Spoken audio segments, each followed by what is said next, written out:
Live from Fargo and serving you on TV, online, and on the go. This is Valley News Live at 6.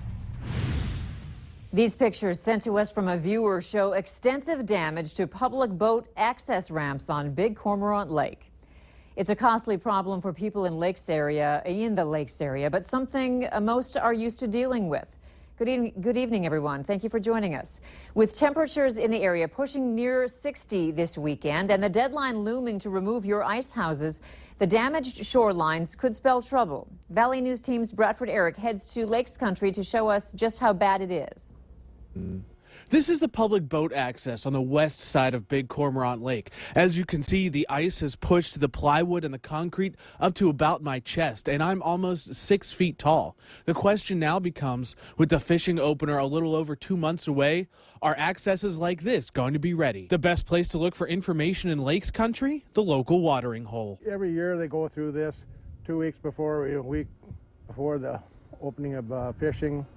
You know, they go around and put the boat ramps, the pads back in because they get buckled up like this and everything like that. Rod Lindblad lives near Big Cormorant Lake. He says every year the DNR puts the thousands of pounds of concrete back, and every year they get pushed up and moved. But Lindblad says area fishermen should have no worries. The DNR does a real good job with that, you know, as far as going around and getting the ramps back in. Other people I talked to say for whatever reason, the areas where the public access ramps sit are more prone to ice heaves. Neighbors say they also feel fairly lucky this year. The damage hasn't been all that bad to their own property, but it's still early. I did reach out to the Minnesota DNR to find out if these boat launches would be fixed prior to the fishing opener.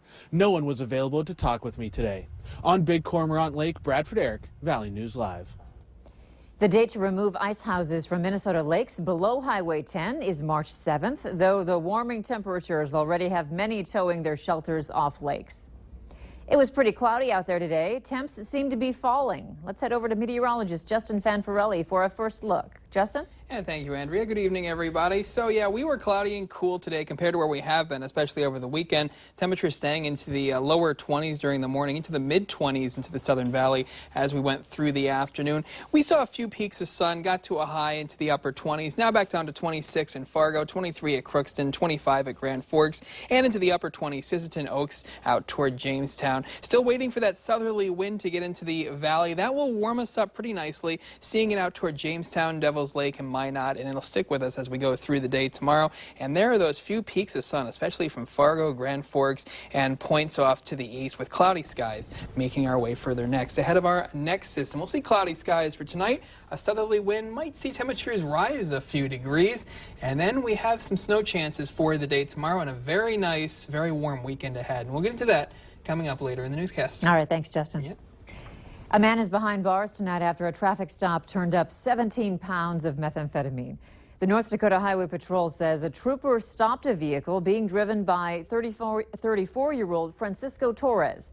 He was heading east on Interstate 94 near Mapleton, North Dakota, when he was caught with the meth, which has a street value of $340,000. More than $26,000 in cash was also seized. Torres is from Palmdale, California. He was arrested for several drug-related charges.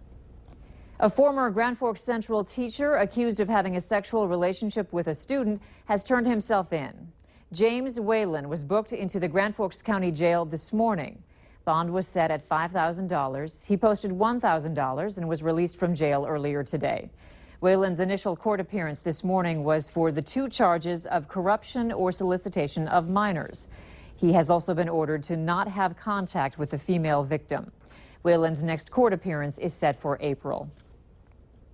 The 24-year-old Felton man who was charged with child endangerment in connection with the shooting of his 22-month-old daughter is scheduled to be in court March 17th. Fernando Rocha will have a chance to settle on that date if he chooses. His jury trial is March 2nd at 8:30 in the morning. Back in June, police say Rocha told them he drank about a dozen beers and was handling his gun when it went off and shot his daughter, the child who was shot and treated for a gunshot wound to her leg. If convicted, Rocha could serve a maximum sentence of 5 years in prison. The FBI says it has concluded its investigation of the lockdown at Bismarck State College in January.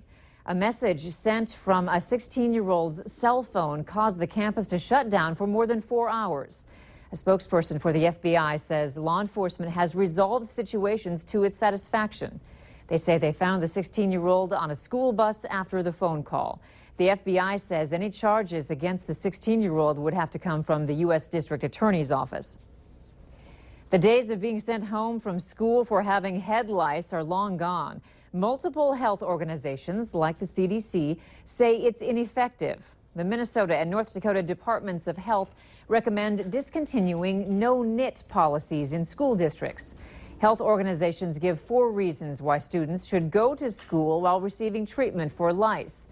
One of those reasons is that the burden of absenteeism outweighs the risks associated with head lice. They also say many nits are a 1/4 inch from the scalp and empty shells. The Clay County Health Department Director of Nursing says oftentimes lice reoccurs because the treatment was not followed properly. Parents should be checking their kids' heads on a regular basis, so it should just become part of what they routinely do. You know, head lice does not carry disease. It's not associated with poor hygiene.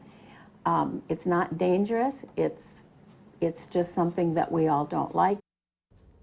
For information on lice, click on this story at valleynewslive.com.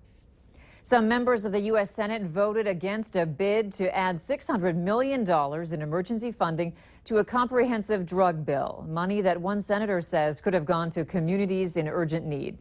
Ohio Senator Rob Portman says there's about $80 million in the CARA legislation already, but he wants to add the additional $600 million in funding.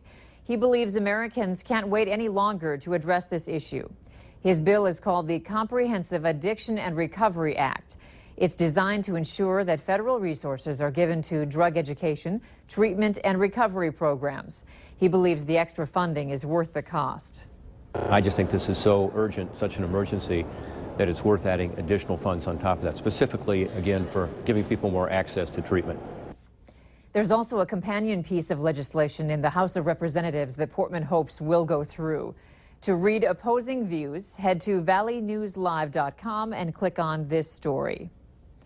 Are you tired of those late-night train noises in Moorhead? An end may be coming soon. The city of Moorhead is moving forward on a plan that will help cut down on those loud train sounds. City workers hear a lot of complaints about trains blowing their horns. They are proposing quiet zones along 2 major intersections, one on 20th Street South from 20th Avenue to 40th Avenue, that's near the tech school and high school. The other along Southeast Main Avenue from Oakway to 40th Avenue. Together, they would impact around 2,000 people, meaning those impacted would be paying around $1,000 in specials. An open house started at 5:30 and will run until 7:30 tonight with a presentation that started at 6. The event is being held at the Yumcomp Center.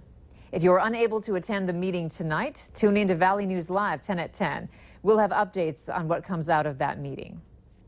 The harsh weather conditions in the valley have done some damage to our roads, and as the snow starts to melt, you could see more potholes. Potholes are created by temperatures going from freezing to above freezing quickly. Water seeps into the cracks in the pavement and then freezes, which then expands the cracks and causes the pavement to break. The Fargo Public Works Department is monitoring the streets and filling potholes as quickly as possible. They're asking for the public to report any potholes. For the link to do that, go to our website, valleynewslive.com, and click on our Hot button. A Minnesota boy is in need of a transplant. Hear his story later on Valley News Live at 6. And something we haven't seen in recent memory, a temperature a little below normal in terms of high. We only reached 28 today in Fargo, normal high of 29, but by Sunday, we're going to be closer to that record high of 61 degrees. We'll tell you about that coming up next.